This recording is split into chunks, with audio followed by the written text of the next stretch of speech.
woke I woke up one night to a giant mounted moose head in my face, like hovering over my face. And I have no like Oh my god. and not just the moose head. He was holding it with 12 of his campers hovering around my bunk. And I woke up like, what in the world?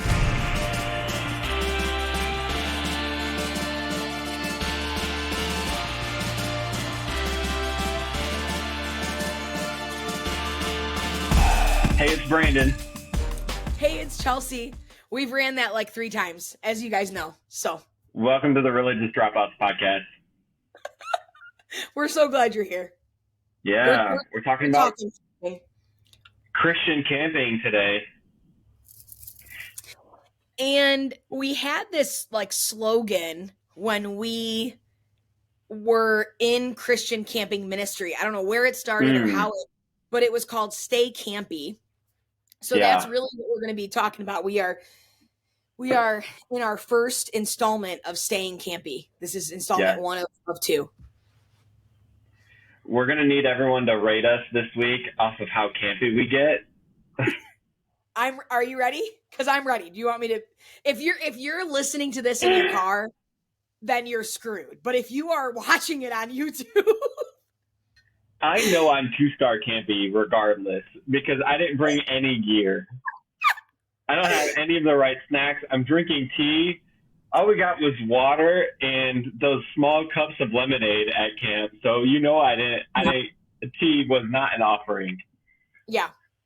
Well, here's what I'll say. Let's kick it off by saying what our favorite camp snacks were. And I don't know. It's like if you know that it's like when you go on a road trip. You have special snacks you pick up that aren't in your cabinet normally. And it's the same thing with camp. You just go hard and it makes no sense. So I have never had these like just hanging out. Like, Brandon, have you ever been to my house and just seen these? Like, no. But of course, because we're staying campy, these little Sour Patch watermelons were one of our campiest snacks. So that's mine. What would yours be? Mine's always a cookie, whether that's the Thin Mint, not Thin Mints, but Oreo has thins, and I like the lemon. I like the golden Oreos with the lemon filling. And so do And then I like the chocolate Oreos with the mint filling. I knew you were going to say As long as they're thins, those you could put in my hotel speaker basket all day long. And the best part of Brandon and I's relationship of always having to buy camp stuff together is that we really have an impeccable snack palette. I don't know that we ever fought over a snack. I mean, we were like always just, And the thing is, like, what we just named are like big hitters for snacks, but we had an odd cereal that we just threw in the cart. Yeah. Like, we had an odd chip. Lay's has a new flavor blasted something or other. Hobo pie real quick with my pie. These were one of my favorite things. Remember, I never knew about these. Learned about them at camp, and I'm obsessed. Yeah. I would love to do them now. I wish I had a real fire. What else did I bring? Oh, the best part about camp is t-shirts. Not this one, because this one is terrible. Not the design. The color of the shirt is terrible. But we went back to that 2019 throwback for you. You're welcome. It is an EMD fall getaway throwback t-shirt, but it looks just like a camp t-shirt. So we threw that on. And then, of course, with camp, you get prizes. So you'll see that above on the shelf, too. I hung one up for you. But we were really good about getting prizes. And by we, I mean Brandon is quite a sneaky Susan about getting the best prizes on the market. And these pizza pockets never go without a slice were one of our prizes that we never gave away that ended up at my house. So I love that for us. Love an odd prize. Yeah. Same. Yeah, so I guess we could go into what is Christian camping and how you and I, Chelsea, are connected at all with Christian camping. Yeah, I love it. So I guess, in short, I think probably it's safe to say white Christians, they like to camp. And I know my fair share of Black Christians because I serve in a predominantly Black church. And I can very much assure you that Christian camping is not known to them. And it sure as hell ain't something you're going to do on the weekend. So I'm sure that there are different, all groups are welcome to the Christian camping, but I'm with you 100%. It seems to be a very predominantly white activity. Right. Well, it didn't become a thing. It became a thing because of a certain demographic deciding to go out and camp. So in our experience, and this is all around, I know there are Christian camps across the United States, but in our experience, I can only speak on the district and the Nazarene church that I know, although there are several that have camps. Our camp has been around for like 60 something years. Yeah. They purchased this property and people have been camping there ever since. There's been odd rules about what lakes women can. They used to have a rule where women could swim in the lake by the road, and then the men swam in the lake back. That we now can co-ed swim in together. What a where blessing. The slide is now. I really wish they'd go back and segregate it again, honestly, to be honest with you. Oh, Some of the dudes out in that water. Anyway, keep going. But yeah, they've done it for a long time. People come out with trailers. Sometimes they even have purchased cabins on the property. So I know there's like 40 permanent residential cabins that people live in. There's several buildings to host like conferences. I think that's the main history of Christian camping is it's like, let's get our congregation to leave for a week, hear messages for 7 days, day and night, which appreciate their effort, but thank you for overloading my life with sermons and worship services. And Sunday schools in the morning, little Bible studies. Oh, that's also. Right. Bible studies before. Mm-hmm. Yeah.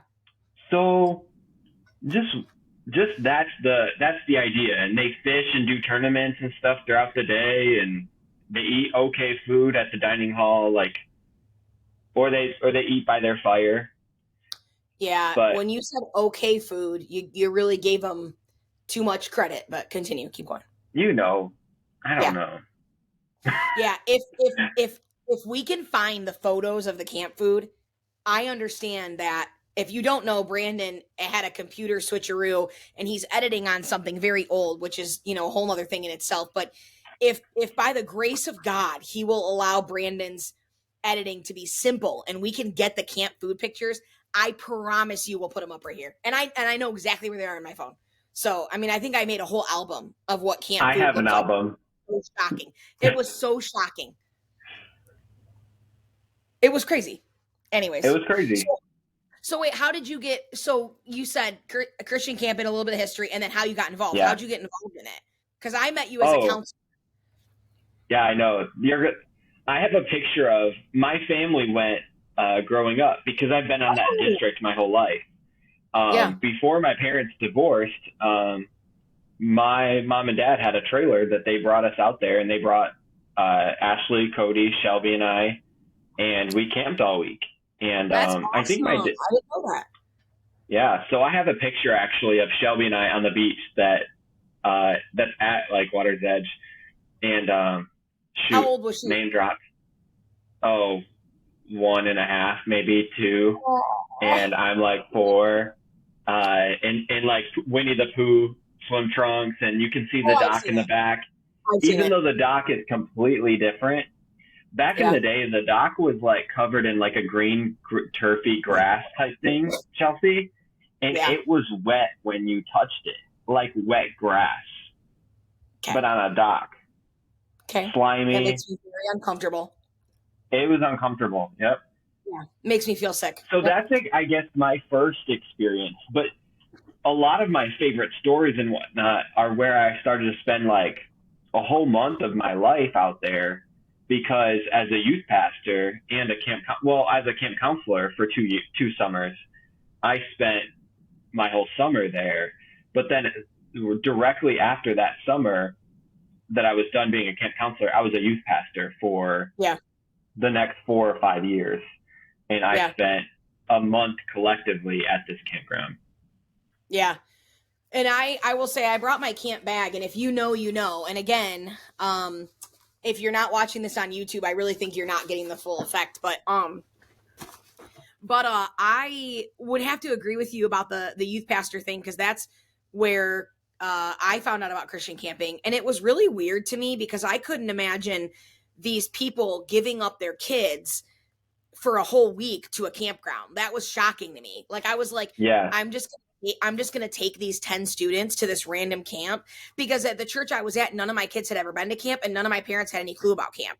So I was like, I'm about to take these 10 kids who have no clue about camping or Christian camping, and who half of them just got baptized, to this campground for a week, and their parents are just going to let them go. Like, what? Like, I thought it was crazy.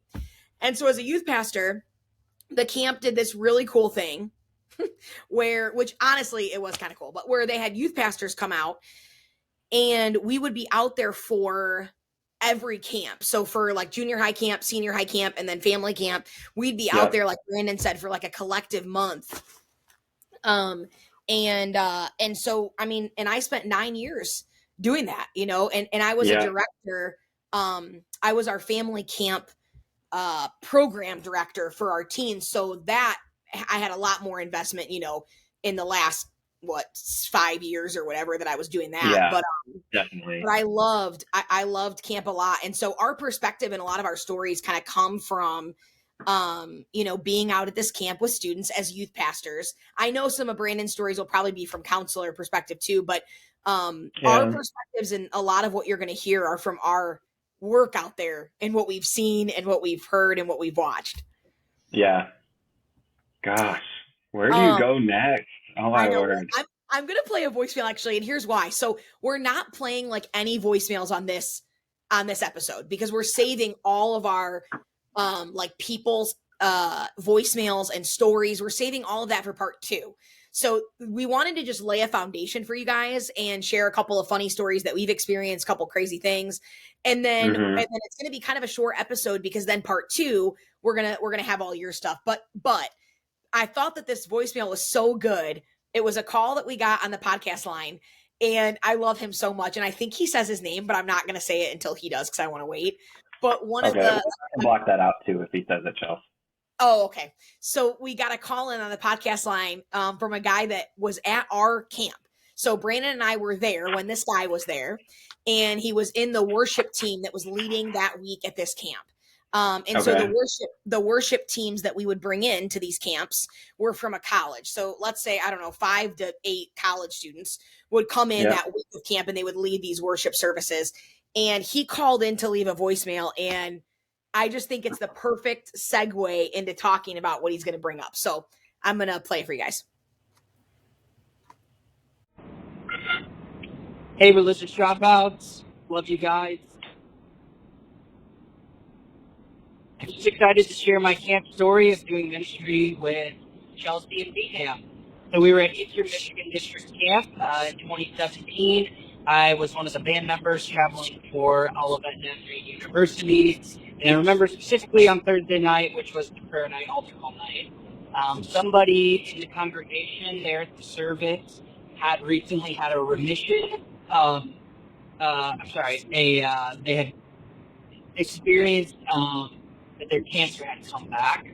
And I remember the speaker, whose name will be anonymous, very charismatic, called on everyone to pray over this person. And it was very much a word of faith, like we're not going to stop praying until this person is healed. But the ironic part, more than that, was when they specifically said in their prayer, we're calling upon the men of Gilead.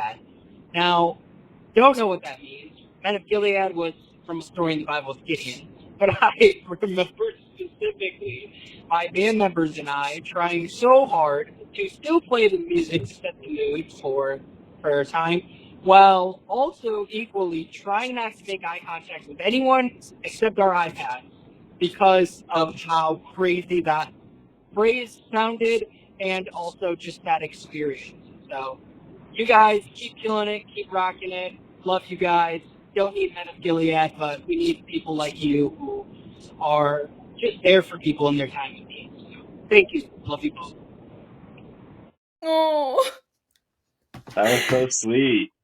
So I love him so much, and I don't think he said his name, but my favorite part is that he says the year. He says the year and the camp.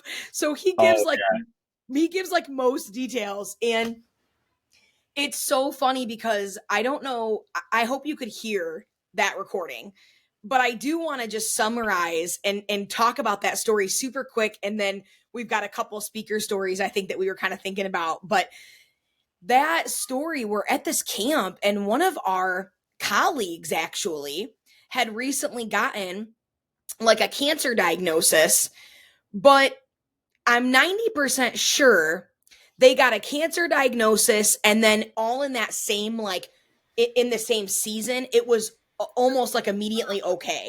Like, they got the diagnosis, they knew the procedure they were getting. It was very contained. It was like not anything that this specific colleague wanted to like share with anyone, Right. other than like a very private, select, small group of people. And then all of a sudden, the speaker, unbeknownst to the colleague or any of us, brings this person up to have everybody, including this person's students, who had no idea. So now you have a bunch of teenagers who are praying over their youth pastor's cancer, thinking that he's dying. It's like the most, and we're all just shook. I mean, it was the most uncomfortable, awkward, and it was more uncomfortable because he had no idea it was happening. He had no idea it was happening. He hadn't told anybody. It was so surreal. And then like the person that called on the phone said, then the speaker kept praying for like, we're going to pray against generational curses. Yep. And his mom died of cancer. Like what are you? So it was just the most like hurtful prayer from a speaker that couldn't have had less of a clue. And it was just the most awkward experience for all of us. I mean, that was just, oh my God. Wow. It was wild. It was wild. And we've prefaced this a little bit because I know we talked about the Daddy God prayer. Which was also this speaker. Right. So it was just wild in that way. But you Yes. reminded me of another story, and I love you guys. This is a doozy. This is a doozy. We had a speaker that was, oh man, this is so hard. I know. We had a speaker that we were trying to get to know. It felt like he was I think very it's safe to introverted. say Very introverted. very introverted, yeah. And I think it was like halfway through the week, maybe not even. I think we did dodgeball either Tuesday or Wednesday night, it was and like the right camp in the started on Sunday, so maybe it was quick. Oh, Yeah. we did it on Monday night, I think. Yeah. I think it was like right in the beginning because we It barely was knew right what in the was happening. beginning. And we start playing dodgeball. Oh my God. We have actually Chelsea's husband Tyler is playing dodgeball on one team. This speaker, we finally get to come join in on things, and he starts playing the same round. And let me just add, which is going to be so hard for me to be quiet, but I want you to tell the story. But he was not he didn't participate really. It was really like pulling strings to kind of get him engaged with. He was amazing. He was a great guy. But to get him to do activities and stuff, it just wasn't his element. So the fact that he came, okay. Yeah, oh my God. So that was like such a relief that he jumped in on a game. I'm reffing. Chelsea's, I think, announcing it or working the bracket or something. But I remember, I love that I telling the story because I saw it happen. Oh, yeah. And it was like unlike anything in the world. It was wild. It was like slow-mo in my brain, but not slow-mo because I also knew some of our friends saw it too, but you know who threw it, right? Yeah. Wait. Okay. I thought it was Tyler. No. No, and I have no problem calling. I'm name dropping all day because I'm Who he's is like it? one of my best Matt or friends. Andrew? Andrew Strombeck. Oh my Well, if gosh. you know Andrew Strombeck, he's the villain in this story. So just like He's the villain, yeah. just video record like this part and send it to him, just that he's the villain, and then let him listen to the episode. But Definitely. yeah, So this is what happens.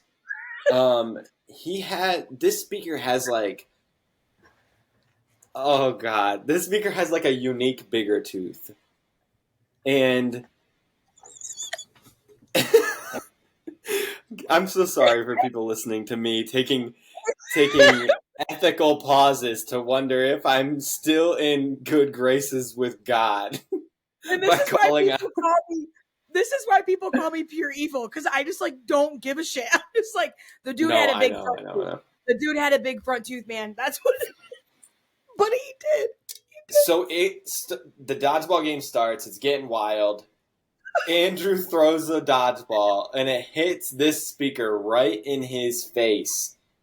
And then you see, I saw a white speck fall out of his mouth upon impact of this dodgeball.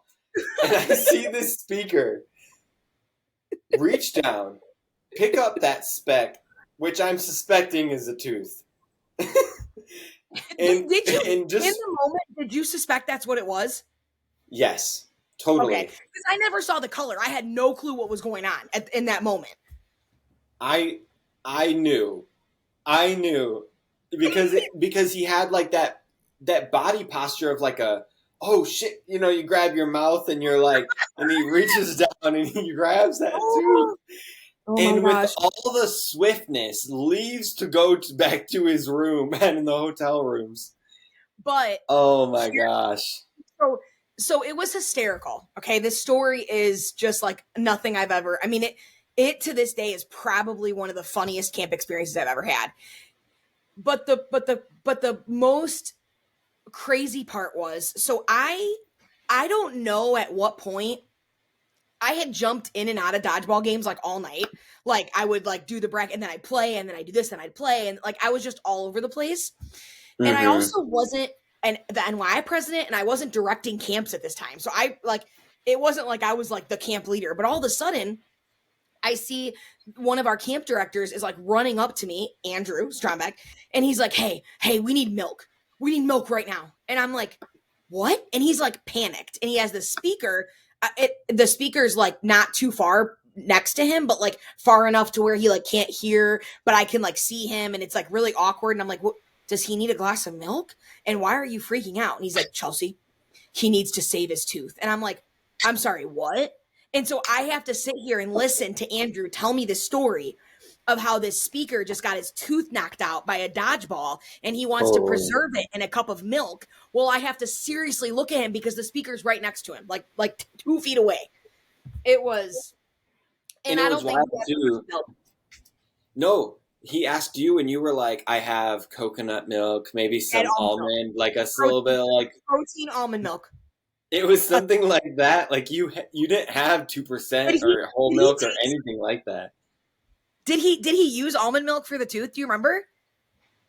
I think he tried because he went to the clinic or something that night. Emergency dentist, I know. Oh, you guys! I don't think it worked out well. I think he lost that tooth. Really?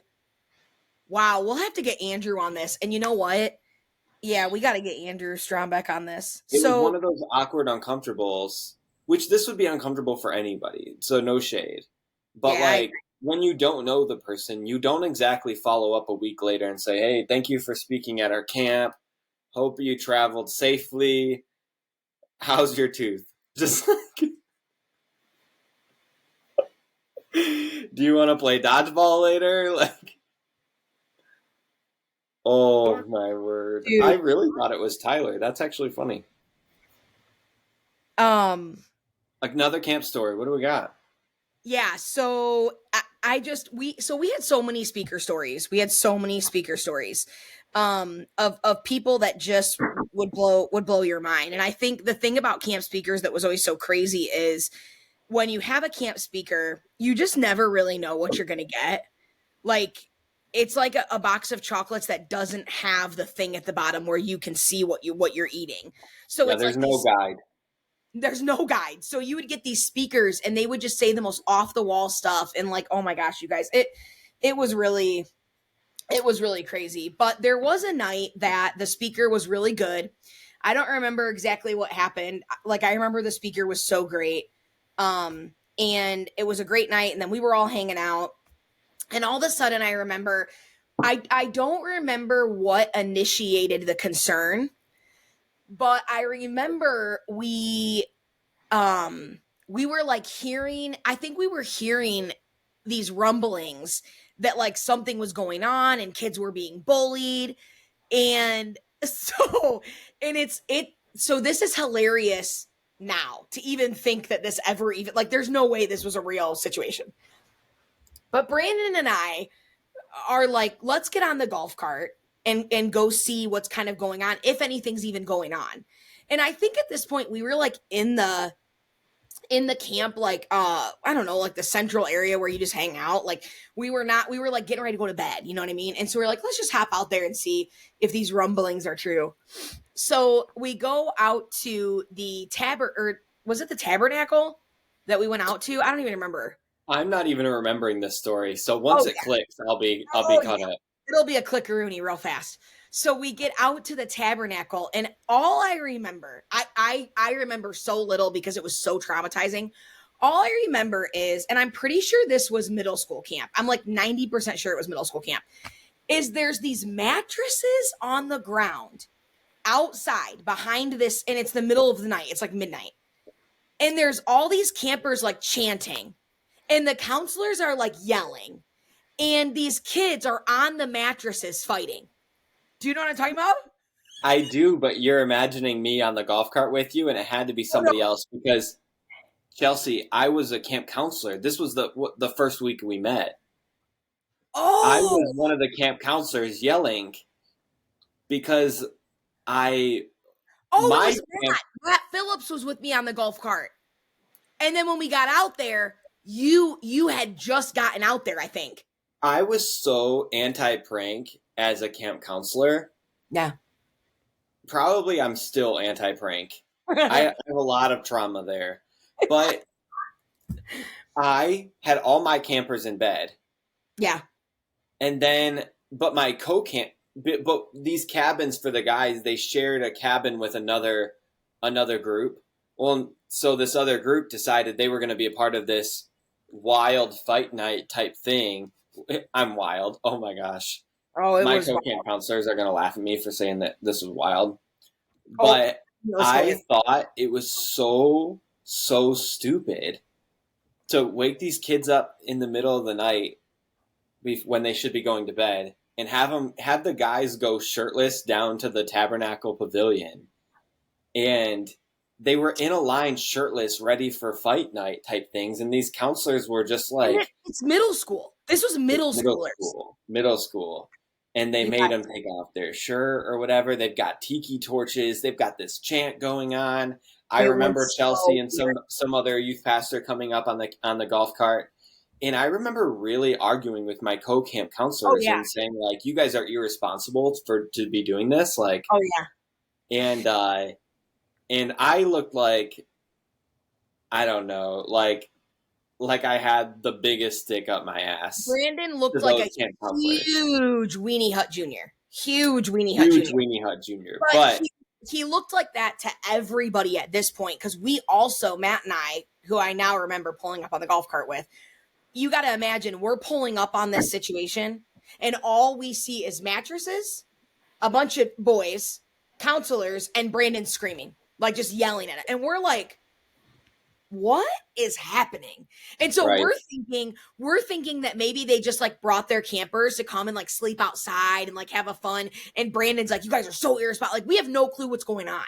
No, because they spent like the prior 3 days doing fight nights in the cabins. And then when enough of the cabins wanted to do it together, they decided to have like this crossover event down by the pavilion.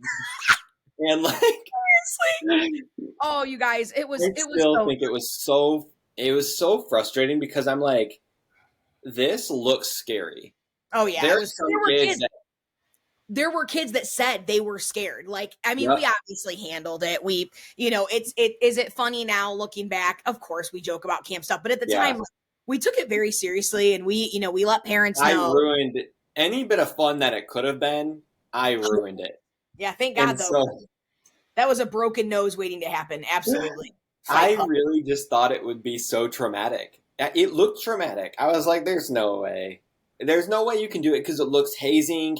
Can I be a part of this group? I'm trying to make friends with these other middle schoolers in my cabin. Will I look uncool if I don't want to wrestle with my shirt off in the middle of the night? Like, wow. Yeah, it was so, and it ended up being, but that's the thing about camp. Like, it ended up being, like, these kids don't have phones. Like, do you think I'd ever send my daughter to a camp where you can't have your phone? Never. Ain't a chance. Because these kids, that was a huge part of them getting bullied at this camp. Like, and they were hazed. Like, that absolutely happened. And that's one of the reasons why we did take it seriously and yada, yada, yada. But Yeah. I'm telling you the story now because it's like, what an insane, it's been ridiculous 8 thing. years or something Right. like that. But it was like none of these kids had their phone. Like none of these kids could tell their parents. They were sure as hell not going to come to youth pastors because the people that were leading this were their damn counselors. So it's like, it's just crazy. We had a counselor once, I'll never forget. We were hanging out in like the workers' cabin, which was a place where the counselors would do inappropriate things, but that's neither here nor there. And he was hanging out there and I walk in and the one guy's screaming and I'm just like, and I ended up later finding out that there was a bet that was lost and he had to put a tampon full of hot sauce up his butthole. Do you remember this story, Brandon? Because you were a counselor when that happened. You were a counselor. No, I wasn't. You weren't? I don't think so. I swore you were. You know what I'm talking about? Who had to do it? He was the one that almost rolled him up in the car window. Do you remember that story? Oh, wait. Guess who's calling me? Andrew Strombeck? No way. Hey. Oh, we're recording an episode. You're on the Religious Dropouts. What's going on?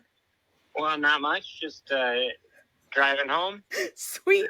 We have a super important question for you. You remember the speaker who you knocked his tooth out with a dodgeball?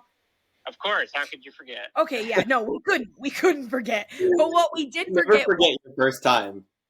You never forget. Brandon said you never forget your first time. No, you don't. No. But we did wonder though, did his tooth get saved? So there we were. In the gym. And I was feeling it, of course. Because, dodgeball against like middle schoolers. When you're like 27, and of course you're gonna kill it, right? Yeah, definitely. And then I cocked back and threw it, and sure enough, hit one of the maybe 3 teeth that were present, and sure enough, it dried out. And we had the genius idea of, well, hey, I think if you like put it in milk, it's gonna save it. And so that's what we did. But I'm pretty sure we weren't really able to get anywhere until like the next morning because I think it was evening. Yeah. And unfortunately, the tooth was not saved. They were not able to put it back in. Oh, no. And so probably will have forever a piece of him missing at Water's Edge Campground. So. All thanks to you. Yeah, all thanks to you. When the Lord blesses you with an opportunity, you try to bless others, right? So by knocking their teeth out. And that's what we're about at the Religious Dropouts. So, well, thank you, Andrew. We really appreciate you being our first guest on the podcast with this testimony. No problem. We love you. Bye. Have me back anytime. Bye. Holy crap. So Fight Club. No, just kidding. That's so great. I love him. Oh man, that's awesome. That was amazing. Not saved. Good to know. Good to know though. We would have never known. So what other pranks? I got in a huge fight with a former camper. And the irony of what he's doing now is just unmatched. Because now he leads a camp. So do you remember that prank? I'm not gonna say it, but do you want to go into that one? No, because that was horrible. One time I had a camp counselor that I really just, he was like the opposite of me. I just felt like he like wanted to wreck all things good. And I was like, no, I'm here to teach these kids something. I want to be a good role model. And True, 100%. I woke up one night to a giant mounted moose head in my face, like hovering over my face. And I have no like, Oh my God. and not just the moose head, he was holding it with 12 of his campers hovering around my bunk. And I woke up like, what in the world? Like, I'm so pissed. One, because I'm awake 2 hours into going to bed. But like, you got your campers up. Like, obviously my righteousness bent is active here. Yeah. And I was just so pissed. I ended up like yelling at him outside the cabin. I look like such a Weenie Hut Jr. on this podcast with these stories. Like, wait, do you remember also when the counselor put the chickens in the cabin? Yep. We were youth pastors then, weren't we? I have a picture of like 6 youth pastors and like 6 band members / counselors of all of us trying to chase this chicken around the campgrounds. Yeah, I have a picture of us holding it with Andrew Ramirez, which I also wish I would have called him and had him on. I'll make him say something for the next podcast. He was horrible. Sure. Oh my God. He was the worst. He was the best dude. I connected with Andrew so quick. He was a counselor, but like the worst of the worst, which is hilarious. And we'll tell more stories next time, but very, very funny. But There's always heathens that find their way to Chelsea. It's something about that. You're just pure evil. I'm serious. Do you have any idea how many text messages I got? Like when I announced I was leaving the Nazarene church, I had so many text messages from people who were like, you've been such an inspiration to me. I've also left the Nazarene church. And I'm getting all these messages and I'm like, I mean, I guess I am a piece of shit. No, just kidding. But a lot of them too had not left religion. That was the beautiful part. Like most of the texts were not like, I left God too because you left the church. No, they're like, I really like value God, but I also have left that non-affirming type of organization. Yeah. But then there was that counselor that I was just telling you about.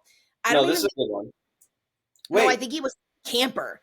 And I woke up in the morning. We had a huge dispute. I don't remember what the issue was. He's the one that now leads a camp. Back to the story. And he had put condoms all over the camp. And so, wasn't there a kids camp like literally the next week or something? There was family camp. So there were kids all over the grounds. Kids all over, yeah. But luckily we were up early, which is wild. That's a wild part of the story because normally we're not out. The service. I think we were going to the tabernacle service. Yep. And so we got on the golf cart. You like saw these condoms laying outside of the one gym, and you said like, Brandon, you have to come out here and help me. And we cleaned up this mess. There was some sort of a note or something that told, or maybe this counselor, or he wasn't a counselor at the time. He was just a really annoying young adult. I love him now. Love him now. And he said something to us that day with like a smirk on the golf cart. I think that's why we thought it was him. Yeah. Because he said something like I don't know, just something that made us think it was him. Yeah. Yeah. And then the worst part was we had kids, like young kids. I remember there was a kid that found one on the slide and he was like, what's this? And we were like, I think I was with you at that time, but I was walking to the snack shack or something. I was like, and I saw that happening and I was like, no way. And this was of course like a youth. It was just, oh my gosh, you guys, I don't even. Yeah. But yeah, so we just have, I mean, we could share with you guys so many stories. Obviously we're going to wrap it up. We really, I think the point of this whole episode was not only to laugh and cry, but really to lay this foundation for you guys of what's kind of coming next week, because next week we have a lot of calls, a lot of stories from you. And so I think Brandon and I, like I said, we probably have hundreds, but just to give you like a little preview of like what a bird's eye view looks like for us. And really the whole point of us wanting to do these episodes is to hear from you. So I'm really excited about what's to come next week. Do you want to give one of your favorite moments before we sign off, Chelsea? No, I'm just kidding. Yeah. I have one if you want. Yeah, you yeah. want- You go first, and then I'll get one. When I was a camp counselor, some of our campers found a turtle cracked and ran over by The turtle funeral. yeah, and one of my favorite moments is they brought it to me and I was like, okay, like what are we supposed to do? And I didn't know what to do, so literally like we just found a shovel from the maintenance and we buried it in a hole. Different campers ran and scurried and found sticks and different things to like line the casket, little weeds that are actually flowers on this casket, and they made a little strung up crisscross cross, and we had a little service. I said a few words. My co-camp counselor gave a prayer at the end for this turtle, and it was amazing. That's probably my favorite little camping moments. I will say that, you know, I think there's going to be a lot of shit talked about camp in these episodes because that's the nature of we're not the Religious Dropouts podcast is not a podcast that necessarily wants to like always talk about what's easy and what's good. So like, of course the church has good parts, but like everyone talks about the good parts. We're not here for that. Like we're here to talk about being anti-racist and you know whatever, like the things that we want to talk about on this podcast. So I think when we talk about you know staying campy and the funny the comedy of some of these stories and the hilarity of like why we had such negative experiences in some of these things, but there's also this part of it that I have to just say, like the greatest relationships that I had in my life came from camp. You know, Brandon, I wouldn't know you. Like, we definitely wouldn't be here had it not been for camp. Right. I remember the first time I found out that most of my best friends who were youth pastors were affirming. And I remember for the first time feeling like I belonged somewhere and knowing that I wasn't like a huge sinner or like that I actually wasn't pure evil for feeling that way. And I remember my very last camp when I sat on the bed of a youth pastor that's still on the district now. And I told her that you know, my beliefs and we cried about me resigning and getting ready to leave before anybody had known. And so I just feel like when I look back to camp and we talk about like best moments, it's like, I mean, there's countless, right? Like there's so many beautiful parts, but there's also so much brokenness, so much shit leadership, you know, such a low amount of overhead where there should be overhead. But I think when push comes to shove, God, I mean, some of the best moments of our ministries, I think probably happened at camp, you know? Yeah, definitely. Yep. So as much as we, you know, like to talk our shit again and expose funny stuff and some of the things that were hard for us. Yeah. It was a great run. It was a great run. We have to record an episode there. We have to. Oh, we can make it work. I know. Live from family camp. Oh my God. We have to watch somebody that hates us is watching this because we know that happens. Yep. And they're going to tell like our superintendent and he's going to send us a letter like, you cannot show up to family camp. You're banned from the grounds. But if you guys want to meet up at family camp, we're going to do it. That's hilarious. We have to do it. All it takes is a couple lapel mics and us sitting on the back of a golf cart. What's it take? We'll see you there. We'll see you there. If you're still in the Nazarene church and you would lend us your fireplace. We will bring the fireplace. Never even opened. You can your use campfire. Yeah. We'd love to roast us more and record an episode. That'd be so sweet.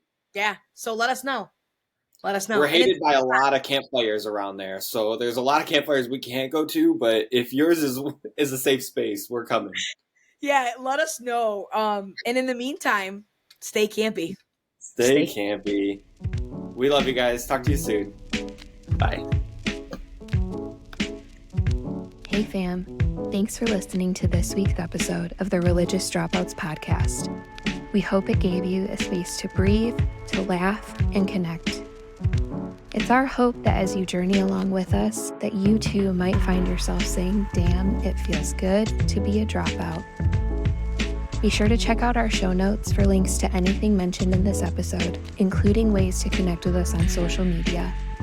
We'd also love for you to like, subscribe, and share this podcast with anyone you know who might want to join our community. You are loved. Have a great week.